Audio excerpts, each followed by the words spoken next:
¿Qué tal? ¿Cómo están? Buenos días. Bienvenidos de una semana más a este programa que se convierte a partir de hoy en Intereconomía Inmobiliario. El programa donde vamos a analizar, o seguimos analizando en profundidad la actualidad del sector, y hoy vamos a poner el foco en uno de los grandes retos de nuestro país, como es ese acceso también a la vivienda. Vamos a hablar de la vivienda porque se encuentra en ese debate político, social y también económico, y es que la necesidad de poner vivienda nueva en el mercado es urgente. Pero hoy vamos a hablar también del papel que juega el mercado de la vivienda de segunda mano, desde ese impacto de la regulación hasta también la falta de oferta, la importancia de la rehabilitación, la necesidad de nuevas fórmulas de acceso y también vamos a hablar, ¿por qué no?, de la financiación.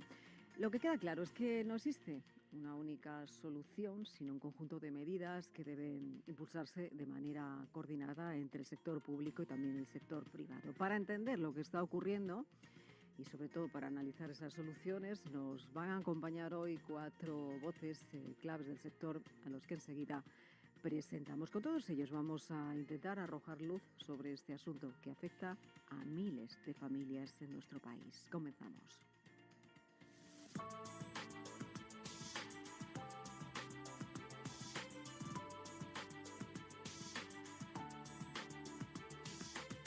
Elena Fraile dirige y presenta Intereconomía Inmobiliario.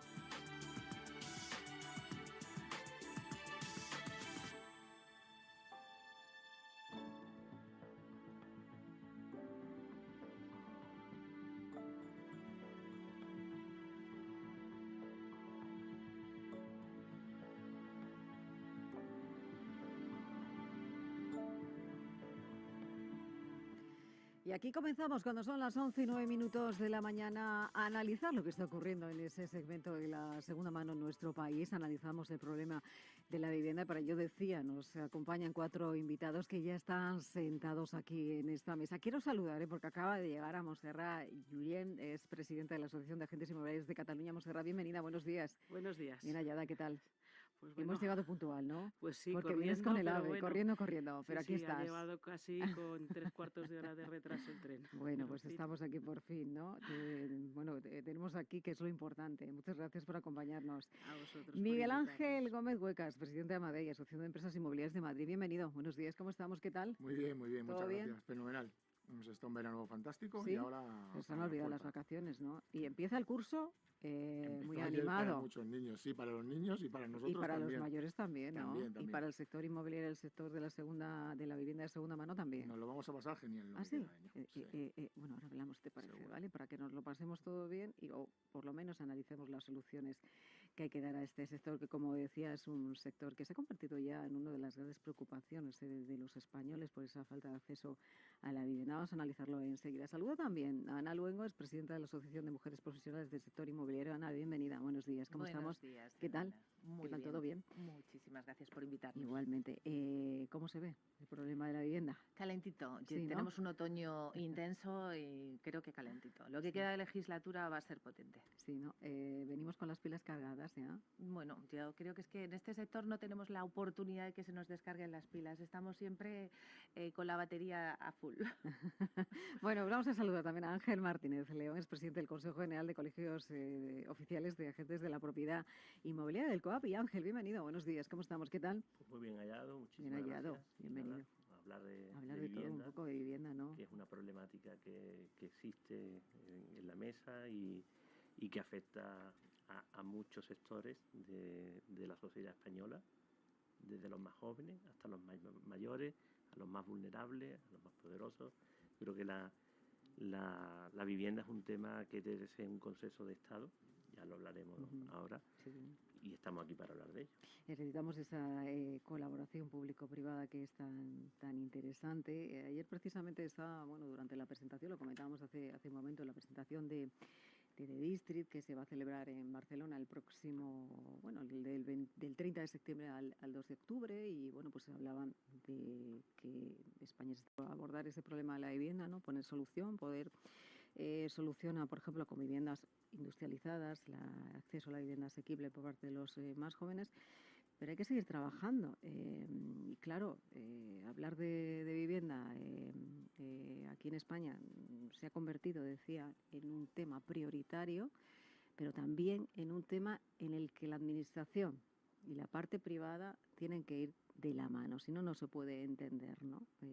Solucionar este problema en los próximos años, que va a ser algo muy importante. Y claro, ante esta situación yo pongo así sobre la mesa varias preguntas, vamos a hablar de todo un poco, decíamos, vamos a analizar la reglamentación, el alquiler, la regulación, la sostenibilidad, pero vamos a empezar por una pregunta que yo creo que es interesante, ¿no? Es cómo se definiréis vosotros la situación de la vivienda en España. Yo no sé si estamos ante un problema coyuntural o también estructural. ¿Cómo lo veis en este momento? Voy a empezar por ti, Miguel Ángel. Bueno, yo creo que es un problema estructural, yo creo que es un problema que nos ha visto desde hace muchos años. La vivienda hace muchos años que estamos viendo que no hay oferta, que se va reduciendo la oferta, y los proyectos, todos los proyectos, por ejemplo, de construcción que se necesita para hacer obra nueva, los desarrollos siempre se han estado poniendo muchas trabas. Y ahora parece que es necesario agilizar todos esos proyectos cuando 20 años atrás o 15 años atrás se ha estado todo paralizando, ¿no? Entonces nos han encontrado todos el problema, nos hemos encontrado todos el problema de la falta de vivienda, y ahora vamos con prisas, ¿no? Y muchos proyectos, no, vamos a poner 100.000 viviendas, como dice el gobierno. Es muy complicado hacer todo eso de golpe, además, porque los promotores no van a poder, porque no hay mano de obra y porque no hay suelo disponible, ¿no?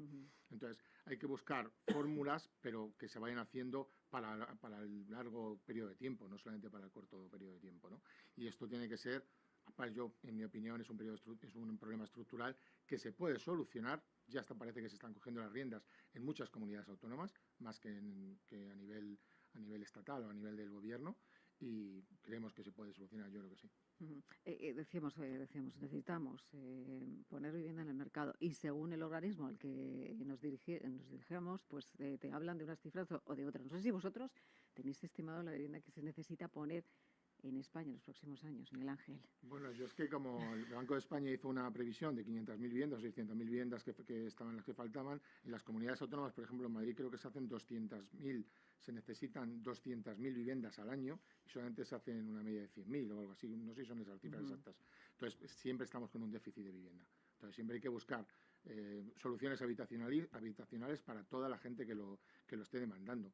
No podemos estar continuamente, ahora nos pide mucha vivienda, vamos a buscar soluciones. No, tiene que ser algo ya que vaya en una línea continua, de una construcción lineal, y siempre con apoyos fiscales y demás para, por ejemplo, los vendedores de segunda mano, que estamos hablando. Es necesario que un vendedor de segunda mano no le importe sacar su vivienda a la venta porque no vaya a pagar muchos impuestos, porque yo estoy seguro que hay un gran parque de vivienda de segunda mano en toda España que no sale a la venta porque cuando vayan a vender luego tienen un incremento de patrimonio de un tanto por ciento, y eso hay que tributar en Hacienda. Entonces hay gente que dice, mira, yo prefiero no pagarlo, lo dejo que pase, incluso no lo saco por la falta de seguridad que ha podido generar, que ha generado la ley de la vivienda con el tema de a los arrendadores, ¿no? Entonces, todas estas cosas se deben cambiar, y se deben cambiar con la ayuda del sector inmobiliario.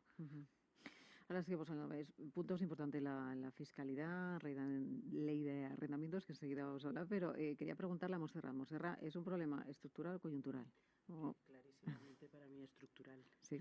Clarísimamente estructural, pero yo te diría que es que llevamos muchos años sin hacer los deberes. Y ahora nos encontramos pues con un suspenso mayúsculo.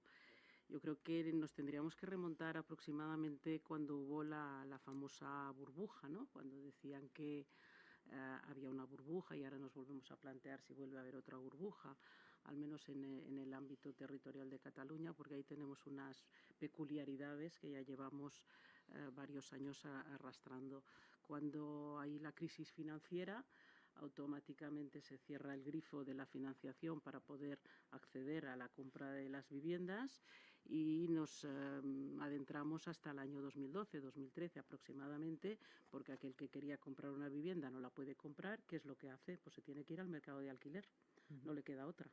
Y cuando se va al mercado de alquiler, pues un mercado que había sido más o menos pacífico y que no había mucha problemática desde que se modificó la ley del año 64, pues por lo tanto del 94 al 2013 ya habíamos pasado unos cuantos años y era una ley asentada en su aplicación. Nos encontramos en que empieza a presionarse el mercado del alquiler. Y en lugar de tomar medidas a partir de aquel momento, ¿qué es lo que hacemos? Y digo hacemos porque el sector privado, pues de alguna forma también estamos metidos en el mismo saco, pero quien realmente debía de haber tomado las riendas era la Administración. Y como la Administración no toma las riendas, es un sector que se va presionando y yo le voy a añadir otro elemento además, empieza a proliferar la ocupación, y a partir de aquí pues nos pensamos que el mercado pues es un poco salvaje. Las medidas que se toman para tratar de paliar el problema son medidas circunstanciales, porque cogemos la ley de arrendamientos urbanos y desde entonces hasta ahora la vamos parcheando hasta el punto de que a día de hoy, cuando nos dan un contrato de arrendamiento, hay que ponerlo encima de la mesa y empezar a mirar leyes, decretos, infinidad de normativa para ver a ese contrato qué normativa le afecta. Con lo cual ya estamos creando una clarísima situación de inseguridad jurídica. Y la inseguridad jurídica es lo peor que puede haber en un mercado para que sea estable, para que haya un equilibrio y para que realmente aquel que quiera invertir lo pueda hacer con tranquilidad, aquel que quiera construir lo pueda hacer con tranquilidad. Y sin esos elementos es un mercado, yo te diría, en estos momentos caótico. Me parece que el calificativo quizá es muy brusco, pero para mí es caótico, absolutamente caótico. Quería abordar, porque Cataluña, con esa limitación del alquiler, ¿no? Bueno, la limitación también de los precios. Yo no sé qué efectos concretos ha tenido, según estáis observando vosotros, en el mercado, porque se está hablando mucho Sí, claro. desde que se aprobó la limitación. ¿Cuál es el efecto verdadero? Yo os diría que lo que está pasando en Cataluña es hasta el punto, y perdonadme los calificativos, perversos. Perversos, ¿por qué? Porque la situación que quería abordar la limitación de los precios de la vivienda, en lugar de favorecer al quien quiere favorecer, que es al vulnerable, o a las familias que buscan una vivienda asequible, ya no te diré que sean del perfil absolutamente vulnerable, sino que pueden pagar un alquiler, pero no pueden pagar el alquiler que hay en el mercado, esas familias son las perjudicadas, porque aquel que puede pagar una renta de 1.500 euros la puede pagar de 1.200. El que no puede es el que realmente no puede alcanzar los 1.200. Y ahí tenemos el problema. Cuando tú limitas la renta y un piso que antes se alquilaba a lo mejor a 1.500 y lo pasas a 1.200, estás favoreciendo a ese perfil de cliente. Pero es que además de favorecer a ese perfil de cliente y por lo tanto obtener el efecto contrario al perseguido por la ley, entramos en una dinámica en que las viviendas que estaban en arrendamiento residencial de forma más o menos permanente en el mercado, la oferta permanente en el mercado, disminuye. ¿Por qué? Porque el propietario lo que hace es poner ese producto a la venta. Por eso la venta está funcionando también ahora en Cataluña. Esos pequeños propietarios intentan vender la casa. Vender la casa porque no quieren problemas, primera cosa.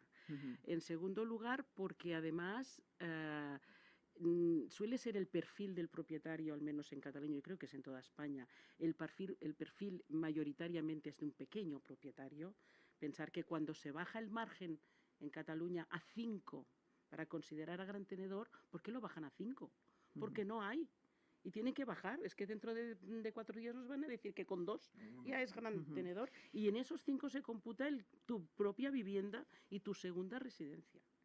Claro, en esa circunstancia, el propietario ¿qué hace? Pues tratar de sacar ese producto que le compensaba a ese pequeño propietario probablemente pues, su jubilación, una inversión que había hecho de futuro para alcanzar en la edad de jubilación una rentabilidad, pues no la tiene, no la obtiene. Y como no la obtiene, porque además tiene y genera gastos, porque le limitan los últimos años el incremento a un 2% o a un 3%, no le permiten el IPC. Pero en cambio, todo lo que es la rehabilitación, los impuestos que la gravan, esos no se modifican y se mantienen. Con lo cual, no es que disminuya la rentabilidad, que tampoco es tan elevada, porque la rentabilidad que se saca de una vivienda en alquiler puede estar en un 4, un 5, un 6%, que ya es mucho. Por lo tanto, eso no es una rentabilidad especulativa. Si no es una rentabilidad especulativa, ¿qué es lo que hace el propietario cuando ya no cubre o no saca ni tan siquiera esto esa mínima rentabilidad, pues saca el producto a la venta. Este reglamento sugiere esa inseguridad jurídica para el propietario, porque cuando alguien tiene una casa, como tú decías, la quiere poner al alquiler y tiene una reglamentación, una regulación, y decide a qué precio lo pongo. Yo no sé quién controla esa limitación de precios. Bueno, en estos momentos quien lo controla, tenemos dos parámetros, al menos en Cataluña tenemos, y en las comunidades en las que han sido declaradas ya zonas tensionadas, que no solamente es Cataluña, nosotros ya lo hemos experimentado por 2 veces, porque la primera vez fue en el año 2020, la primera ley que limitó los alquileres era de ámbito estrictamente territorial catalán y por lo tanto ya tuvimos una experiencia. Tiene que coger un índice que publica el Ministerio, el índice de referencia, o si acaso ver si había estado alquilada durante los últimos 5 años y buscar la actualización de esa renta del último alquiler, compararla si eres gran tenedor con ese índice y en cualquier caso si el índice supera no lo puedes aplicar y tienes que aplicar el menor de las 2 cantidades que te da. Claro, y además ya no nos ponemos de acuerdo en si para actualizar esa renta y tomar esa actualización tenemos que tomar la renta inicial de la fecha del contrato o la última renta pagada por el inquilino. O sea, es que no somos ni tan siquiera capaces de interpretar de una forma más o menos uniforme la ley. Y eso es inseguridad jurídica. Y la inseguridad jurídica lleva eso. Bueno, vamos a ir a esta parte de la mesa. Perdonar que a lo mejor me he extendido mucho. No, porque el tema de Cataluña es un tema especial, ¿no?, dentro de la vivienda y queríamos analizar también contigo qué es lo que está ocurriendo. Ana, tu turno. Bueno, para mí, como han comentado tanto Miguel Ángel como Monse, es un problema estructural.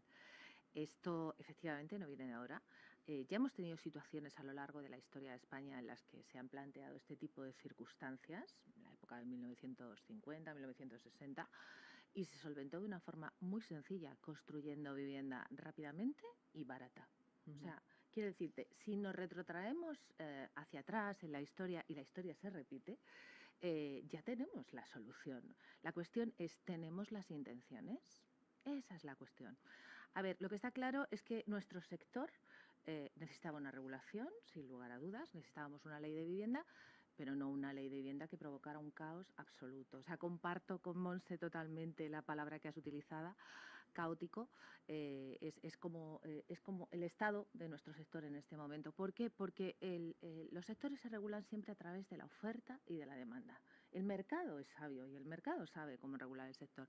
Cuando tú intervienes un sector, lo que estás haciendo, evidentemente, es que estás robando la libertad de ese sector y más cuando lo estás haciendo, para mí es clave, como ha comentado Monse, a través de la inseguridad jurídica. Todo el problema que ahora mismo tenemos en el sector es la inseguridad jurídica, porque está provocando un gravísimo problema económico, que ya analizaremos, imagino, más adelante, pero desde luego, o sea, todo viene a través de la inseguridad jurídica. Si el sector gozase de un estado de salud maravilloso y fuese seguro y estuviese perfectamente regulado, no tendríamos esta situación que estamos viviendo en este momento. Ángel. Bueno, pues lógicamente coincido con mis 3 compañeros en que es un tema estructural, no es algo coyuntural que aparece de un día para otro, ¿no? En el urbanismo, las 3 patas fundamentales del urbanismo son la planificación, la gestión y la disciplina, ¿no? Si eso lo lleváramos a la cuestión de la vivienda, es decir, planificar, por eso hablaba antes de un consenso entre las fuerzas políticas, que no sea ahora entra un gobierno, hace una gestión, otro. La vivienda, como bien decía Miguel Ángel, aunque nos pongamos a hacer ahora vivienda, el periodo mínimo van a ser 5 o 6 años, mientras que se ponen los proyectos, los solares en carga. Sí, mínimo, asistíamos Miguel Ángel y yo, y creo que también algún ponente, a la presentación que hizo el presidente del gobierno este invierno. Era un año en que se pretendía que la vivienda fuera el ojo o el punto de mira de todas las fuerzas políticas. Eso, por las situaciones que está llevando el devenir de la política española, parece que está cayendo un poco, pero el problema existe. El problema existe y, como decía antes, hay que planificar. Hay que, después de esa planificación, gestionar pues bien con el Estado, bien con las comunidades autónomas, que donde están cedidas las competencias, y después que haya una disciplina en que esa gestión se lleve a cabo. ¿Por qué? Porque aquí el más perjudicado es el más vulnerable en cuanto a la gestión de los alquileres. Se ha querido hacer una política con la ley de vivienda que ayudara precisamente a los más vulnerables, porque era a los que representaba esa facción más radical del gobierno de España, y ha hecho todo lo contrario. Es decir, esa facción más radical que pone su punto o ese punto sobre la I en el gobierno de España en muchas materias que se están haciendo, es porque lo pide un sector de este gobierno. ¿Y qué está ocurriendo? Pues que está haciendo ese efecto perverso que hablaba Monse, entre otras cosas. ¿Por qué? Porque el más vulnerable, es decir, la propiedad privada, que esa palabra de privada y propiedad parece que hace un sarpullido, como le decimos, una reacción alérgica a cierto gobierno, y es que el gobierno tiene que poner dinero para hacer vivienda. Si el dinero no lo tiene el gobierno para hacer vivienda, ¿en manos de quién está? De la iniciativa privada. Si a la iniciativa privada no se le ponen los parabienes para que se puedan hacer ese tipo de viviendas y demás, difícilmente vamos a poder llegar a un consenso. Como decía la compañera, la historia se repite. En un momento de la historia de España se hicieron muchas viviendas baratas, con una situación coyuntural que era muchas personas del campo que venían a las viviendas, donde se crecía demográficamente en las ciudades, donde empezaba la expansión de las ciudades, pero desde la época democrática pocas viviendas se han hecho. Y hay que achacarle la culpa pues a casi todos los gobiernos que hemos estado. Unos por una cosa, otros por otra. Pero hay que planificar, hay que ayudar y hacer esa política de vivienda, sobre todo para la vivienda social, la vivienda de protección libre o protección oficial, que son dos cosas bien distintas, y después poner pues en el área de urbanismo pues las situaciones para que ese urbanismo vaya fluyendo, para que esas viviendas se vayan haciendo, para que esa promoción privada se vaya realizando, para que los temas económicos, la financiación y demás, pues sean un ajuste, un equilibrio, para que podamos resolver este problema que no es coyuntural, que es estructural y que necesita tiempo.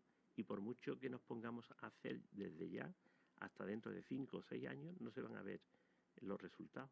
Pero es que me temo que desde que el presidente del gobierno anunció todas esas medidas, poco o muy poco se ha hecho desde entonces hasta ahora. Ahora vamos a hablar también de ese plan de choque para la vivienda del 26-27 que va a presentar la presidenta de la Comunidad de Madrid, Isabel Díaz Ayuso, esa ley de ordenación de territorio, urbanismo y de suelo, y lo que va a significar. Pero antes de todo eso, hablábamos de la demanda, de la oferta. La demanda sigue muy por encima de la oferta, especialmente en las grandes ciudades. Aquí lo que tenemos es un verdadero problema de cuellos de botella, ¿no? El cuello de botella tenemos en la financiación, en el suelo, en la normativa, también en la voluntad política. ¿Qué os preocupa a vosotros, Miguel Ángel? Bueno, a mí lo que me preocupa más, la voluntad política, sabemos que es la misma, es un poco lineal y les da un poco igual, al final simplemente es para conseguir sus escaños o lo que tengan que conseguir en los partidos políticos. Más bien yo creo que no miran por el ciudadano. A nosotros nos preocupa el ciudadano de la calle, que es el que necesita vender su vivienda, ¿vale? Y venderla a un precio normal, tampoco un precio excesivo, como estamos ahora en zonas muy, muy tensionadas. Eso se conseguiría con muchísima oferta, ¿vale? Esa oferta, ¿cómo la consigues? Una de las fórmulas de conseguirla, en mi opinión, es reduciendo el tema fiscal tanto al comprador como al vendedor. Si conseguimos eso, van a salir muchas viviendas que están paralizadas en familias, en pequeños fondos de inversión, en particulares. Con esos vamos a conseguir de una manera que el stock aumente, el stock de vivienda, la oferta aumente y si podamos intentar conseguir que el precio se vaya reduciendo un poquito a poco porque hay mucha oferta, ¿vale? Yo creo que es lo que más lo que más me preocupa a mí.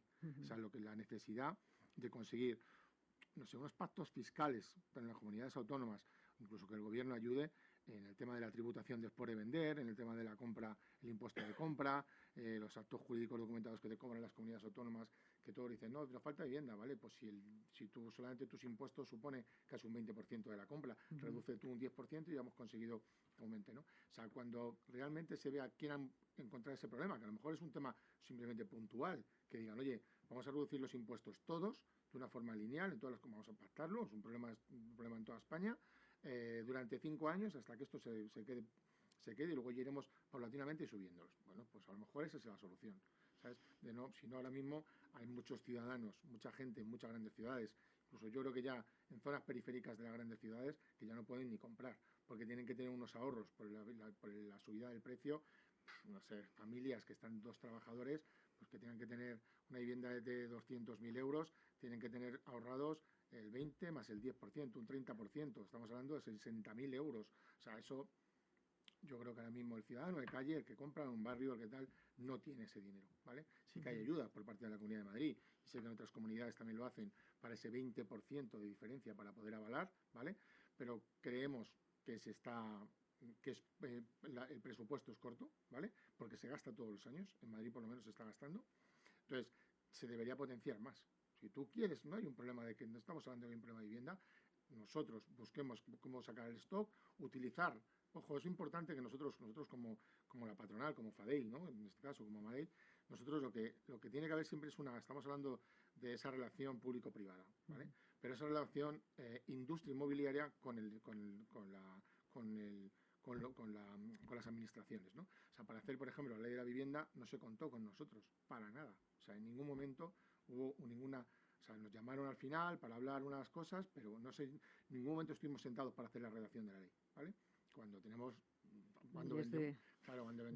el 90% de los viviendas. o sea, aquí, por ejemplo, hay una letrada que lleva toda la vida en el sector inmobiliario y es de las número 1 de España, ¿no? Entonces, son cosas que nosotros hemos echado mucho en falta para que nos ayuden o que ellos entiendan que nosotros, el sector de la intermediación inmobiliaria, puede ayudar a ayudar un poco a este problema que tenemos, ¿eh? Y yo creo que bastante. Monserrat, pues te la he puesto en bandeja. Ahí. Sí. Bueno, Me lo he dejado ahí. a ver, lo que a mí me preocupa precisamente es lo que tú has comentado, que no se nos escucha, que no se nos tiene en cuenta. Porque si se nos escuchase, como mínimo, todo lo que estamos diciendo aquí, y que probablemente en alguna visita que todos hemos tenido con los dirigentes políticos, tanto a nivel estatal como en las comunidades autónomas, a mí lo que me frustra es oír, tenéis razón en la diagnosis, pero las aritméticas en el Congreso de los Diputados son las que son. Con lo cual, así. Te lo de resumo y lo digo así muy llanamente, ¿no? Pero es así. Con lo cual, si quieren mantener el gobierno, el que sea, porque ahora ya no estoy hablando de ningún signo político, ninguna autonomía, pero si se quiere mantener la estabilidad de ese gobierno, pues hay que hacer pactos. Y cuando a veces el signo político de ese gobierno pues no acaba de ser monocolor, digamos, en su ideología, pues obliga a ceder, especialmente en un problema tan grave como efectivamente es el de la vivienda. Nosotros, ¿por qué queremos ser escuchados? Porque es que parece que tengamos en el propio sector, porque lo que queremos es bueno, pues especular, porque se nos dice rentistas, bueno, a los tenedores del producto se les llama rentistas, todos los descalificativos que se quiera decir. Queremos participar porque conocemos el problema, tenemos propuestas. Y esas propuestas, obviamente, como decía también Ángel, no son viables a medio plazo, son a largo plazo. Los efectos los vamos a ver en años. ¿Es ahora que hay que solucionar el problema? Por supuesto. Pero para solucionarlo rápidamente o como mínimo a corto plazo, necesariamente tienes que ir de la mano del sector privado.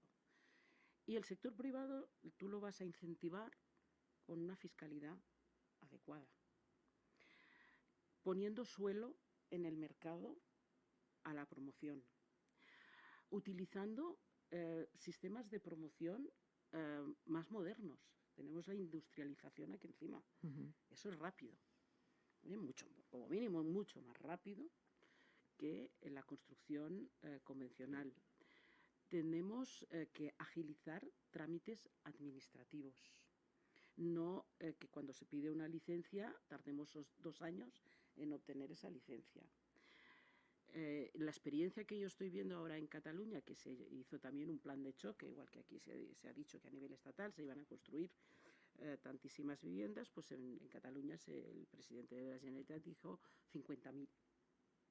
Bueno, cuando analizas la propuesta desde el punto de vista del papel, que lo sostiene todo, está bien. Dices, pues bueno, pues sí. Suena muy bien. Suena bien. Sí. Y ahora precisamente están anunciando que ya han hecho un primer censo de más de 600, me parece, solares que han conseguido a través del mecanismo que han establecido para sacar el suelo, porque claro, hablamos de construir, pero hay que construir en un suelo, si no tenemos el suelo no vamos a construir. Pues para sacar ese suelo, pues se van a empezar a construir a final de año, no sé si dijo unas 600 viviendas o aproximadamente. Bueno, menos es nada, por supuesto. ¿Qué quiero decir con esto? Que cuando uno empieza a idear mecanismos para realmente desbloquear la situación e ir a los municipios y también entender que no todos podemos vivir en las grandes ciudades. Hay límites, las ciudades tienen sus propios límites. Quizá Madrid tiene más posibilidad de extenderse, pero Barcelona tenemos el mar y tenemos una montaña detrás que es el Tibidabo. Estamos creciendo así, como una longaniza. Bueno, es el área metropolitana, todo lo que se quiera, pero hay limitaciones físicas. Hay que incentivar otros municipios, pero para que la gente quiera vivir en otros municipios, ¿qué necesitamos? Infraestructura, rodearles de los servicios, de las infraestructuras servicios necesarias. Claro, y todo es un pez que se muerde la cola. Y ahí vamos a lo que ha dicho Ángel, planificación. Si no hay planificación, esto no tiene solución. Porque estamos haciendo eso, pues medidas populistas, cortoplacistas, que bueno, pues te sirven para titulares en la prensa, pero que no solucionan el problema. Y nosotros lo que queremos es eso, que se nos escuche, que tenemos algunas propuestas, te diría incluso viviendas que en locales. Cataluña tiene una peculiaridad, y especialmente Barcelona, yo creo que no solamente Barcelona, pero bueno, que en los años 50, 60, pues había muchos locales con una trastienda en la que se vivía. Ahí vivía la familia que estaba explotando esa actividad negocial. Bueno, pues esas transformaciones de esos locales, que muchos de ellos tendrían viabilidad, transformémoslos en viviendas, pero agilicemos los trámites. Pero demos soluciones, ¿no? Claro. Porque no se las dan. O sea, nosotros soluciones claro, aportáis, podemos pero, poner, como decías, a veces no nos escuchan, pero muchas no veces no nos nos escuchan. Ana. Pues a ver, yo creo que todo esto pasa, a mí me gustaría que pasara por un gran pacto de Estado, que esto es otra película, ¿no? Sí. ¿Por qué? Porque estamos sujetos a los ciclos políticos que se reducen a 4 años, ¿no? Entonces hay una incapacidad política importante a nivel de conseguir que existiese un pacto de Estado entre el gobierno, comunidades y ayuntamientos. Sin lugar a dudas, cada comunidad tiene su propia tipología, pero hay una cosa que es común a todos, y es que es imposible que un suelo que sea finalista tarde en ejecutarse 20 años. Eso demuestra claramente la incapacidad y la lentitud del sistema como tal, ¿no?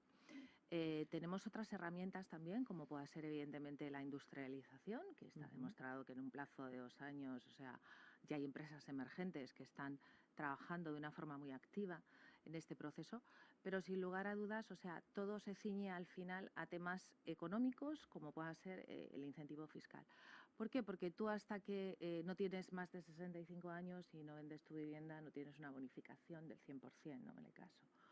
Entonces, ¿qué ocurre? Que muchísimas personas no van a sacar sus viviendas al mercado hasta que no se produzca, primero, una situación que tenga más tranquilidad económica, y segundo, tenemos una cantidad importantísima de baby boomers que vienen ahora mismo, que se nos van a jubilar y se nos van a empezar a jubilar, iba a empezar a caer mucha vivienda al mercado, ¿eh? O sea, ser conscientes de eso. Yo el otro día leía un informe en el que esto, fijaros hasta qué punto nos va a influir al mercado como tal. Pero desde luego lo que está muy claro es que necesitamos solucionarlo. Aportamos muchísimas medidas, aportamos muchísimas soluciones. Esto es un problema endógeno, no es exógeno, pero tampoco nos escuchan. Entonces, o sea, somos como las plañideras en el desierto. Yo a veces me siento así, de verdad, o sea, porque es una sensación de impotencia. Sabes perfectamente lo que se puede hacer para que el mercado, evidentemente, se reactive. No puede ser en un periodo de corto tiempo, tiene que ser un periodo de medio o largo plazo. Y, sin embargo, hay una incapacidad al final, que todo depende, lógicamente, de las normas y de los políticos, que estaban haciendo todo lo contrario de lo que prometían con su ley de vivienda, que era ayudar a las personas más vulnerables. Tenemos la juventud ahora mismo, que solamente creo que el 17%, como mucho, se puede marchar de casa antes de los 30 años. Y los que lo hacen es a costa de la ayuda familiar. Gracias a Dios, en España tenemos una estructura, y digo adiós, o sea, fíjate lo que estoy diciendo, donde nuestro concepto de vida es que la vivienda debe estar en propiedad. Hay otros países como los escandinavos y Norte de Europa donde lógicamente este concepto no lo tienen, pero no porque no lo quieran tener, sino simplemente por una cuestión de precio, ¿no? Y quizás esta cuestión de precio va a empezar a calar la forma de entender la vivienda dentro de nuestro sistema social, porque la tasa de esfuerzo cada vez es mayor, la tasa de esfuerzo que tienen que realizar las familias estaba en un 30-35, ya estamos en casi un 50%. Hablamos de que efectivamente es altísimo el desembolso que hay que realizar inicialmente, el 30% del valor de la vivienda. Y me gustaría apuntar un dato que es importante y que quiero que tengáis en cuenta para que seáis conscientes de lo que supone la carga fiscal. El año pasado se recaudaron en España, perdón, un volumen total de impuestos de 258.000 euros. Prácticamente 58.000 millones de euros fueron impuestos de la vivienda. Es flagrante. Flagrante. 58.000 millones de euros. Entonces creo que la carga fiscal nos está machacando a todos. Ángel. Pues sí, retomando el hilo. El bien inmobiliario es la joya de la corona para el Estado. Para el Estado, para las comunidades autónomas o para los ayuntamientos. Es decir, desde que hay un suelo que ha sido campo y lo vamos a poner en carga, ya empezamos con las licencias, con los IFIOs, con todo lo que significa, y después lo que es la tributación de por vida del bien inmueble, el catastro, los impuestos que lleva acarreado de tasas y demás, ¿no? Te iba a decir, y luego si vas por comunidades autónomas ya. Claro, y si vaya por comunidades autónomas, te fallece, heredas, también pagas, compras pagas, alquilas pagas. Es decir, el bien inmobiliario es la joya de la corona tributaria para las administraciones públicas. Entonces, todo también pasa por retocar esa... el Estado tiene que decir cómo retocamos. Pasa lo mismo que con las financiaciones de los ayuntamientos. Muchas veces las malas gestiones que se han hecho a través de las calificaciones por los convenios que se hacían urbanísticos, era precisamente porque los ayuntamientos, que son unas administraciones las más débiles y muchas veces las que acuden al ciudadano para darle más prestaciones, porque hay una mala financiación. Pues aquí pues pasa lo mismo con el tema de las administraciones de la central, de las autonómicas y demás, ¿no? Yo que llevo en el Consejo General, pues he estado de vocal, de vicepresidente y ahora tengo el honor de ser presidente. Hemos visitado distintas comunidades autónomas, de todos los espectros y colores políticos. Unas veces nos ha recibido el consejero de vivienda, dependiendo ya del nombre que lleve la consejería en cada comunidad autónoma, secretarios generales y demás, ¿no? Y como decía Monse, nos dicen, lleváis razón, me estoy refiriendo ahora más bien ya a la intermediación, a la profesionalización de nuestro sector, que también es importante. Eso tal vez en Cataluña lo tienen mucho más limado, pero el resto se están haciendo ahora algunos guiños. Se iba a hacer un guiño en la ley de vivienda que se aprobó, que al final, a última hora, se quitó. De eso sabe mucho Monse, porque ha sido letrada del Consejo General también, y del cual yo le agradezco por los servicios prestados en el Consejo General. Es una profesional de los pies a la cabeza, lo está haciendo muy bien ahora como presidenta de la IC en Cataluña, y espero que también lo haga en otras aventuras que le quedan por venir y que a mí me encantaría seguir trabajando con ella el tiempo que me quede de presidente, ¿no? Pero pasa eso. Uno se echa las manos a la cabeza de que la intermediación no esté profesionalizada. Pasa lo mismo con la judicatura. Muchas veces nos llegan a colegios por problemas que hay de situaciones de estafa inmobiliaria y demás, que nos llegan como si todo el mundo estuviera en un colegio profesional o en una asociación, y hay gente que va por libre, que nunca se va a querer colegiar, que nunca se va a querer asociar para tener las manos libres y que nadie le pueda poner la cara colorada.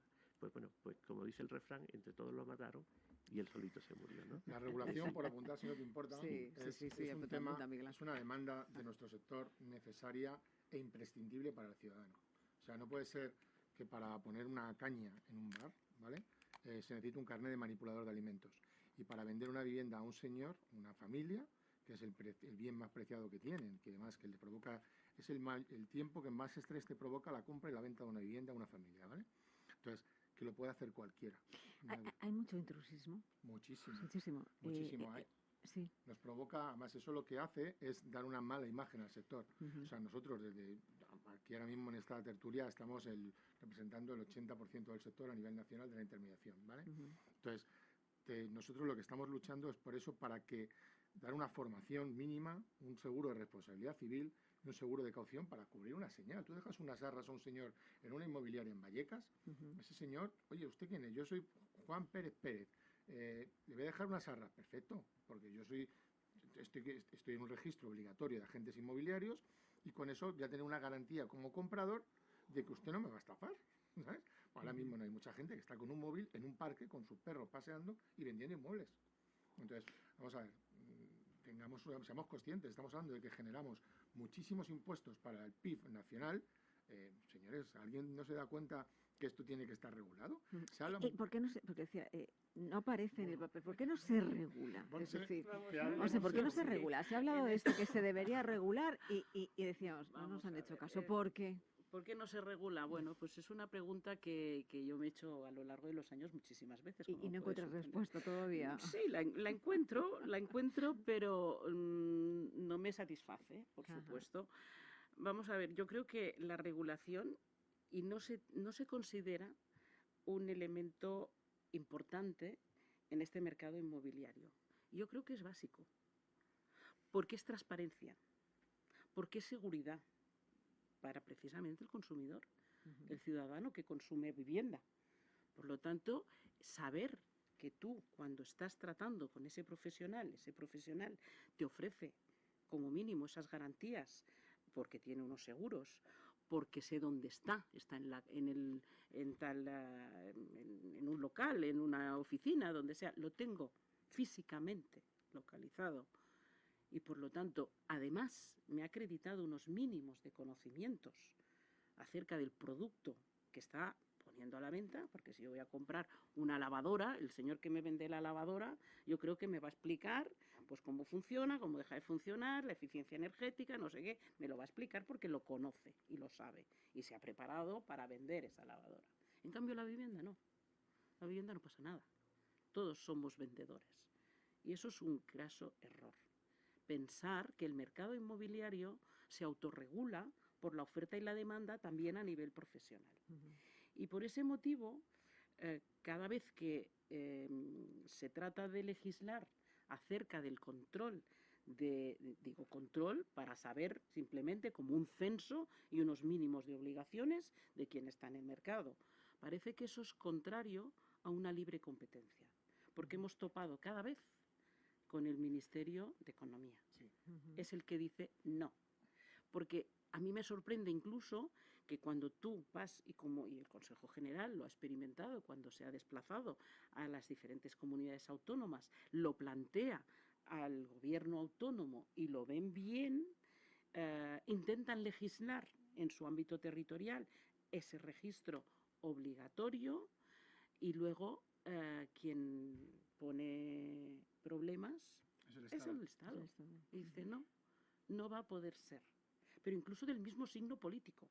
O sea, ya, si me dices es que son de signo político diferente, te diré, bueno, pues Son ahí Baleares, entra el juego que hemos dicho antes, pero que un mismo signo político en una comunidad autónoma, un mismo signo político a nivel del Estado, y que cuando tú tratas de crear ese registro te digan no, porque economía dice no, y dice no porque entiende que la libre competencia debe primar por encima. No es interés general, que es ahí donde tendríamos, ya entraríamos en un tema jurídico que creo que no hace falta que entremos en él, pero entraríamos ahí en la dinámica de decir... ¿Cuántos años lleváis?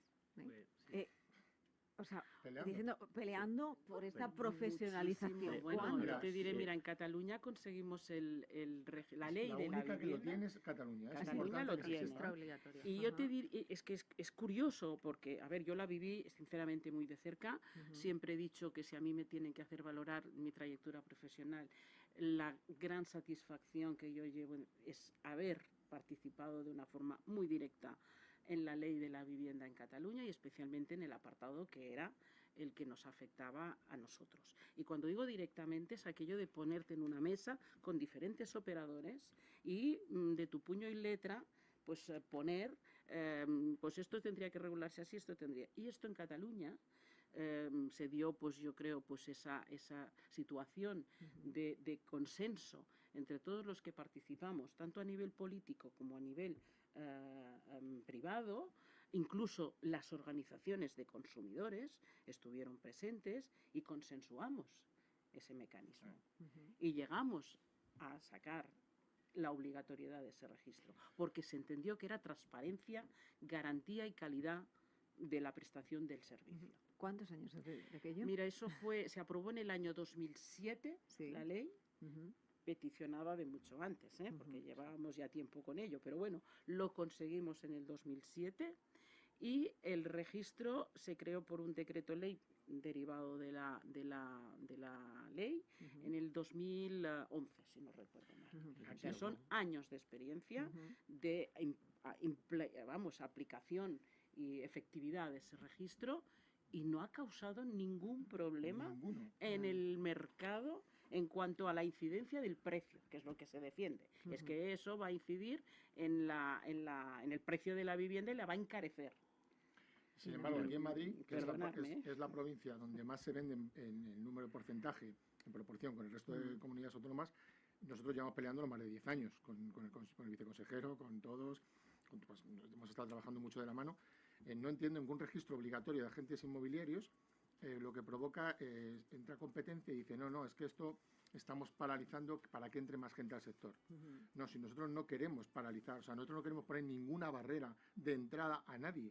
Lo único que se le pide es que esa empresa o ese señor que va a entrar, que tenga unos conocimientos mínimos, un seguro para cubrir al consumidor, un seguro de caución para cubrir al consumidor, y también hay un tema que a mí nosotros nos están pidiendo ya muchos años, en las instituciones, son datos. Podríamos tener millones de datos. O sea, con este registro obligatorio habría millones de datos que se podrían trabajar con ellos y no depender de terceros que dan datos que no son reales del sector. ¿Vale? O sea, es un poco... O sea, que es un tema muy complicado. Sí, una frase que nos queda fuera de tiempo. Nos han quedado muchísimos temas. Y bueno, para hablar, pero o sea, tendrá que ser otro día. Sí, bueno. No, yo que represento a la Corporación de Derecho Público, que es el Consejo General de los Colegios de Agentes de la Propiedad, pues llevamos ya 25 años de regulado. Se liberalizó el sector, pero no se procedió a una regulación. Entonces llevamos 25 años donde cada uno con una burbuja inmobiliaria, donde se convirtió el mercado en una selva. Y eso es lo que no queremos, porque lo que queremos es no buscar ningún privilegio para el sector, es decir, para los profesionales. Lo que queremos es que el más vulnerable, la persona que tiene menos recursos, que pueda acceder a la vivienda con la seguridad jurídica. Ana, una frase, que nos tenemos que partir. La profesionalización es urgente en defensa total del consumidor. Pues ahí lo dejamos, ahí lo tenemos que dejar. Nos ha quedado muchos asuntos sobre la mesa, ese plan especial de vivienda, plan urgente, nos ha quedado el tema de incubación, nos ha quedado ocupación, muchísimas, pero tendremos que debatirlo otro día, ¿os parece? Cuando quieras. Bueno, volvemos. Gracias por acompañarnos, un placer. Gracias.